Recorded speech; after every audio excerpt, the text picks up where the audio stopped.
اللہ پاک نے نا بعض لفظوں میں چابیاں رکھی ہیں اور بعض لفظ بعض بول چابیاں ہیں، چابیاں رزق کی، برکت کی، عنایت کی، عطا کی، کرم کی، فضل کی اور بے بہا سمندر کو دینے کی بعض لفظوں میں رب نے چابیاں رکھی ہیں اور بعض لفظ خود چابیاں ہیں۔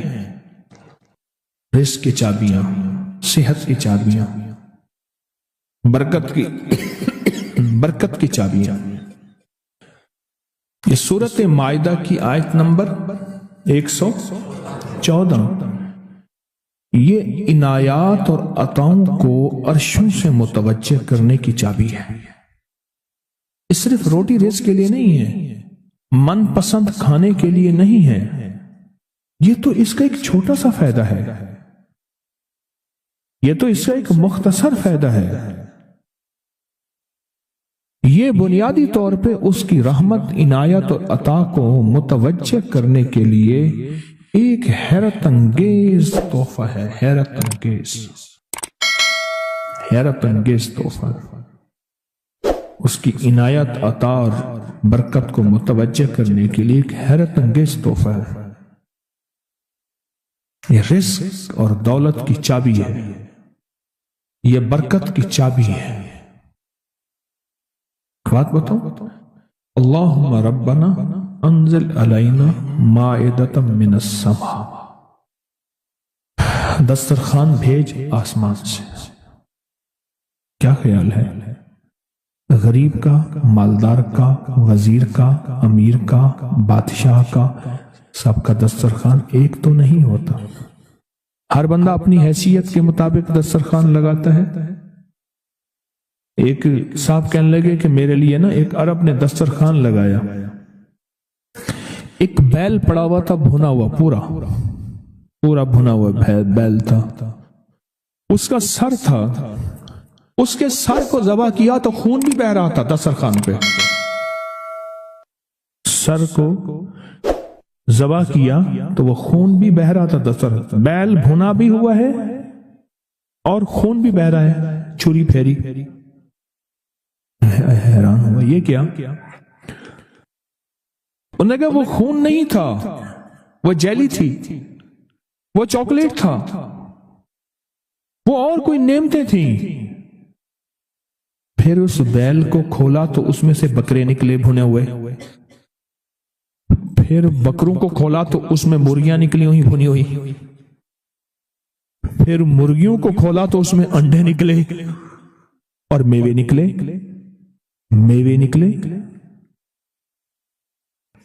بادشاہ کا دسترخوان ہے تو وہ اپنی حیثیت کے مطابق اس کا دسترخوان ہے، اپنی عظمت کے مطابق دسترخوان ہے۔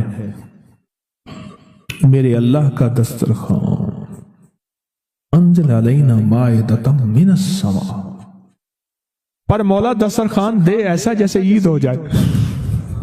اب اس آیت کی تنہائیوں، اس آیت کی گہرائیوں اور اس آیت کے اندر کی شہ تک پہنچے۔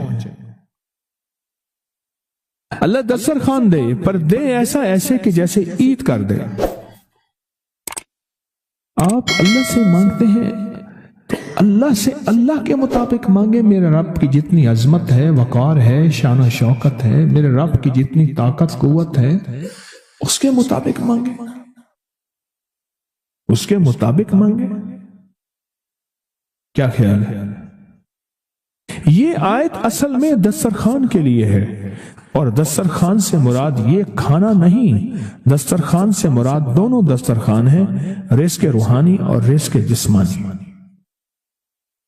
دونوں دسترخوان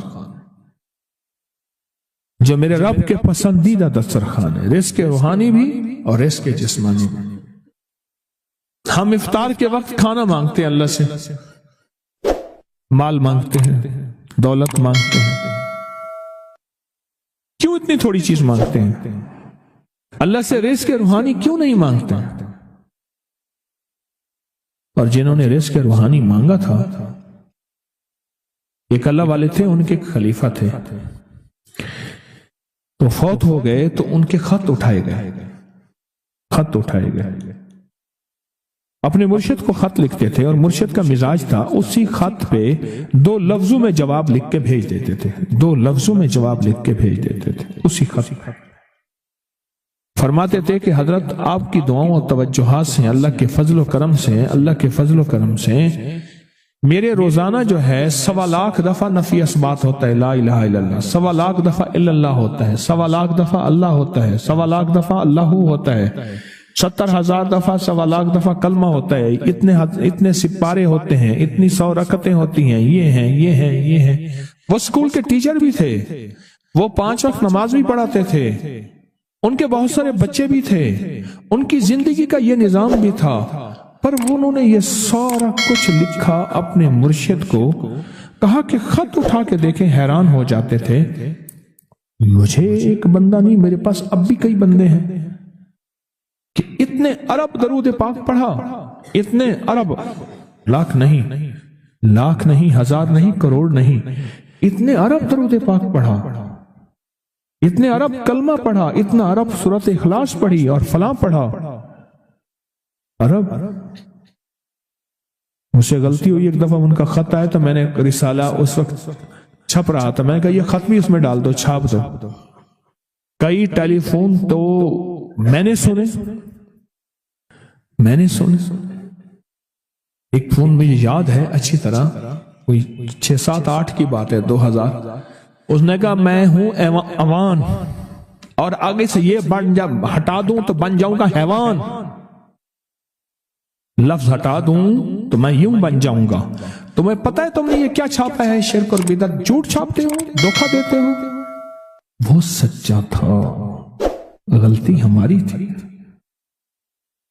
برتن نہیں ہے، اس برتن کے مطابق وہ برتن چھلک پڑا۔ اس پہ ایک بات بتاؤ، ابو ہریرہ فرماتے ہیں میرے حضور نے مجھے علم کے 2 برتن عطا فرمائے ہیں، ایک وہ ہے جن کا میں نے اظہار کر دیا، اکثر احادیث حضرت ابو ہریرہ سے ثابت بھی ہیں، یعنی راوی بھی ہیں، علم کا وہ برتن ہے، ایک وہ میں نے دے دیا، اور ایک علم کا ایسا برتن ہے اگر میں اس کا اظہار کر دوں، ایک روایت تو یہ ہے کہ لوگ تلوار کھینچ کے میرا سر جدا کر دیں، ایک روایت یہ ہے کہ گدی سے میری زبان کھینچ لیں۔ میں نے وہ علم کا برتن چھپا کے رکھا، ان کا خط تھا کہ اتنا سوالا، انہوں نے اللہ سے رزق روحانی کا دسترخوان منوا لیا تھا کہ اللہ یہ دسترخوان تیرے خزانے میں کمی نہیں ہے، یہ دسترخوان مجھے عطا فرما۔ رزق روحانی کا دسترخوان اللہ نے منوا لیا تھا، اللہ سے منوا لیا تھا۔ آپ اس آیت کے ذریعے اللہم ربنا، میں نے ایک عرض کیا تھا جن دعاؤں سے پہلے ربنا اور اللہم آئے، جن دعاؤں سے پہلے ربنا اور اللہم آئے، ان دعاؤں کی قبولیت، محبوبیت، مقبولیت، تاثیر، کمال بہت اور دعاؤں سے بہت زیادہ آگے ہے۔ اس دعا میں اللہم آئے، ربنا انزل علینا مائدۃ من السماء تکون لنا عید، مولا دسترخوان بھیج آسمان سے، مولا دسترخوان بھیج آسمان سے،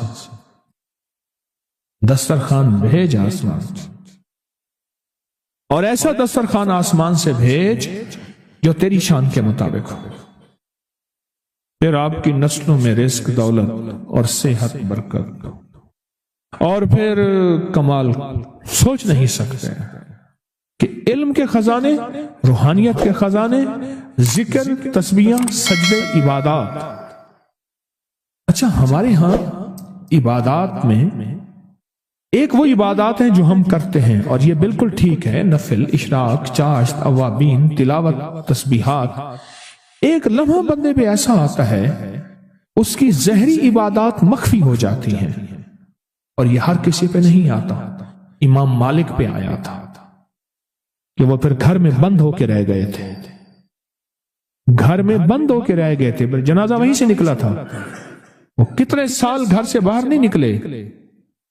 اس آیت کے ذریعے اللہ سے منوائے، میرے قرض کبھی نہیں اتر سکتا۔ کہا کہ ایک عمل میں نے بہت ہی طاقت سے کیا، ایک دفعہ آپ کے درس سے سنا تھا جب بندے کی آنکھ کھلتی ہے تو دائیں طرف ایک فرشتہ ہوتا ہے، بائیں طرف شیطان ہوتا ہے۔ شیطان کہتا ہے دنیا کی فکر کر، مال کی، کاروبار کی، زندگی کی، نظام کی، کیا ہوگا آج، کیا ہوگا، کیسے ہوگا، کس طرح ہوگا، فلاں کام کا کیا ہوگا۔ اور فرشتہ کہتے ہیں اللہ کا نام لے، اللہ سارے کام بنانے والا ہے، اللہ بگڑی بنانے والا ہے، اللہ مسائل کو حل کرنے والا ہے، اللہ زندگی کی ناکامیوں کو دور کرنے والا ہے۔ اور کہا کہ بندہ اگر اللہ کا نام لے لیتا ہے تو پیشانی پہ ایک لفظ لکھا جاتا ہے جس کو غنی کہتے ہیں، اور اگر بندہ اللہ کا نام نہیں لیتا تو پیشانی پہ ایک لفظ لکھا جاتا ہے جس کو فقر کہتے ہیں، جس کو میرا رب فقیر کر دے کائنات کی طاقت اس کو غنی نہیں کر سکتی، جس کو میرا رب منگتا کر دے کائنات کی کوئی بندہ، امیر، رئیس، بادشاہ اس کو دے نہیں سکتا۔ کہا کہ میں نے اس پہ عمل کیا، اور اس پہ عمل کے ساتھ میں نے یہ عمل شروع کیا جس کو بیٹی والا عمل کہتے ہیں، سوتے ہوئے۔ اعوذ باللہ من الشیطان الرجیم، بسم اللہ الرحمن الرحیم، لا حول ولا قوت الا باللہ العلی العظیم۔ یہ 11 دفعہ پڑھنا، تاکہ میں نے یہ 11 دفعہ عمل شروع کر دیا، اور کچھ عرصے میں میرے اسباب پیدا ہوئے، میرے قرضے کیسے اترے، میں حیران ہوں۔ کہا کہ پہلے اتر جاتے تھے، پھر چڑھ جاتے تھے، پھر اتر جاتے تھے، پھر اور کبھی آج تک پورے نہیں اترے تھے۔ اب صورتحال یہ ہے کہ اللہ پاک نے اتنا دیا ہے کہ بہن بھائیوں کے ساتھ، رشتہ داروں کے ساتھ، پڑوسیوں کے ساتھ میرا معاملہ وسیع القلبی کا ہے۔ اللہ نے اتنا دیا ہے کہ میں ان کو دیتا ہوں، گھر والوں کو بھی، اپنے آپ کو بھی، صرف اس عمل کی وجہ سے۔ اور کہا میرا دل مانتا ہے، پہلے میرے ماتھے پہ فقر لکھا تھا، میرے باپ کے ماتھے پہ فقر لکھا تھا، اس کے باپ دادا کے ماتھے پہ فقر لکھا تھا۔ اس عمل کی وجہ سے اللہ نے فقر مٹا کے مجھے غنی کر دی، اس عمل کی وجہ سے۔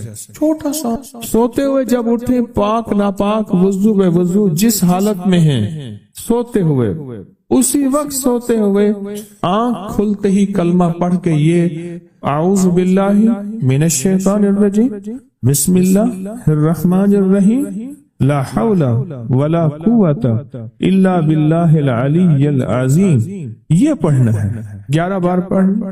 کہا کہ اس عمل نے مجھے غنی کر دیا، اس عمل نے مجھے غنی کر دیا۔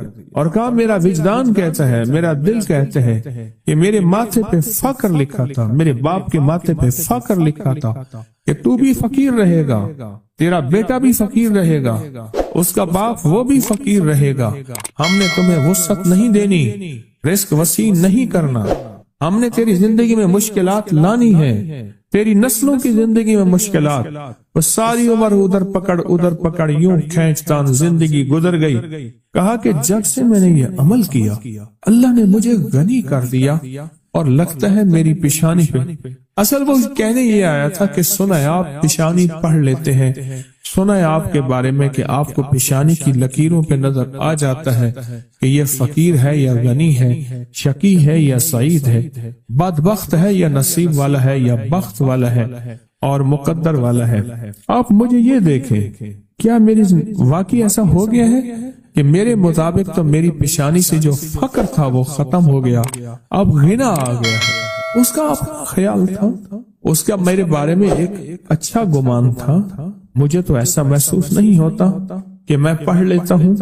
یقین جانیے یہ عمل ایسا ہے، بہت طاقتور عمل ہے، یہ عمل اتنا قوت والا ہے۔ کیوں؟ یاد رکھیں، میں نے آپ کو بتایا تھا جو ایک دفعہ بسم اللہ پڑھتا ہے کیا ہوتا ہے، اس کی رات بتایا تھا 10,000 نیکیاں، اور اس کے نام اعمال میں 10,000 برائیاں۔ نیکیاں ملتی ہیں، برائیاں ختم ہوتے ہیں، 10,000 درجات بلند ہوتے ہیں۔ یہ صرف ایک دفعہ بسم اللہ پڑھنے سے ہے، اور ایک بسم اللہ کے اور کمالات ہیں۔ اور جب بندہ اعوذ باللہ من الشیطان الرجیم پڑھتا ہے تو پتہ ہے کیا ہے؟ اعوذ کہتے ہیں اصل میں چھتری کو، کہ مولا میں ڈھال میرے پاس کچھ نہیں، میں نہتا ہوں میرے ہاتھ کچھ نہیں، تیری طاقت ہی ہے جو میری چھتری ہے، میرا سنبھال ہے، اور میرا ڈیفنس ہے، اور میرا دفاع ہے، اور میری حفاظت ہے۔ مولا میری بس ہو گئی ہے، اب تو آ کے میری حفاظت کر، میرے بس میں نہیں ہے، کیوں؟ طاقتیں زیادہ ہیں، قوتیں زیادہ ہیں، جنات شیاطین ہیں، نہ وہ نظر آئے نہ ان کے وار نظر آئے۔ بندہ نظر آتا ہے نا تو بندے کے وار بھی ساتھ نظر آتے ہیں، وہ ہاتھ سے مار رہا ہے، لاٹھی سے مار رہا ہے، اینٹ سے مار رہا ہے، بندوق سے مار رہا ہے، خنجر تلوار سے مار رہا ہے۔ مولا اس کے تو نہ وار نظر آتے ہیں نہ اس کے یا خود نظر آتا ہے۔ اے اللہ بس اب تیری رحمت آئے گی، تو آ جا۔ اعوذ باللہ من الشیطان، اور میرے پاس شیطان بھی وہ نہیں ہے، شیطان وہ ہے رجیم جو پھر ایک کے بعد دوسرا حملہ کرتا ہے، دوسرے کے بعد تیسرا حملہ کرتا ہے، چھپ چھپ کے حملہ کرتا ہے، وہ رجیم ہے میرے پاس۔ جب بندہ پڑھتا ہے نا لا حول، اس کو ذرا غور سے سننا، لا حول ولا قوت الا باللہ العلی العظیم، جب بندہ یہ دعا پڑھتا ہے نا، یہ ذکر کرتا ہے، اس کا پتہ معنی کیا ہے؟ اے اللہ تیری چاہت ہوگی تو میں نیکی کر سکوں گا، اور اگر تیری حفاظت ہوگی تو میں گناہوں، برائیوں، آفتوں، مصیبتوں سے بچ سکوں گا۔ اے اللہ اپنی چاہت کو قریب کر دے میں تیری چاہت کے قریب ہو جاؤں، اور حفاظت کا نظام میرے ارد گرد کر دے، کیونکہ تیرے بغیر میں بچ نہیں سکتا، تیرے بغیر مصیبتوں سے، تکلیفوں سے، گناہوں سے، معصیت سے، خطا سے، لغزش سے اے اللہ بچ نہیں سکتا۔